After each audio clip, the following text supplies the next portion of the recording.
परापूर्व कालमा मगध राज्यका राजा बिम्बिसारकी सुन्दर रानी क्षमा थिइन्। रानी क्षमा आफ्नो सुन्दरता र जवानीमा निकै घमण्डी थिइन्। राजा बिम्बिसार बुद्धका भक्त थिए र उहाँ बुद्ध राजगृहमा हुनुहुँदा सारा राजपरिवार उहाँको दर्शन गर्न जान्थ्यो। तर रानी क्षमा आफ्नो सुन्दरताको घमण्डका कारण कहिल्यै जान्थिनन्। एक दिन बुद्ध राजगृहको बेनुवन वनमा टहलिरहनु भएको थियो। रानी क्षमा पनि त्यही नजिकै घुम्न गएकी थिइन्।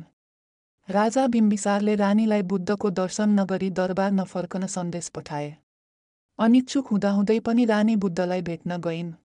बुद्धले रानीलाई स्नेहपूर्वक अभिवादन गर्नुभयो, तर रानीले उहाँको आँखामा कुनै वासना वा आकर्षण देखिनन्।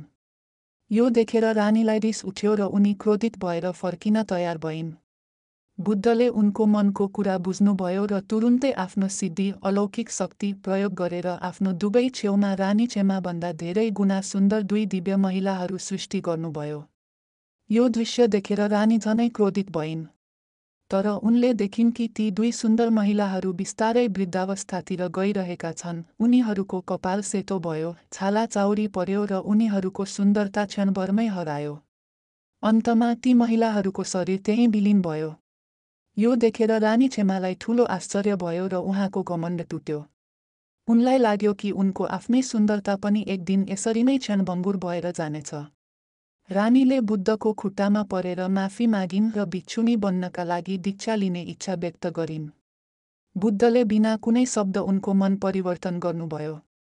रानी क्षमाले श्रोतापन्न पहिलो आध्यात्मिक चरणको अवस्था प्राप्त गरिन् र उनी एक आदर्श भिक्षुनी बनिन्। कथाको सार: यो कथाले सुन्दरता र जवानी क्षणिक हुन्छ भन्ने यथार्थ र बुद्धिको मार्गले मात्र वास्तविक सुख दिन्छ भन्ने सन्देश दिन्छ। बोधिसत्व बुद्धले आफ्नो दिव्य शक्ति र करुणाले घमण्डी रानीलाई सत्यको मार्गमा ल्याउनुभयो।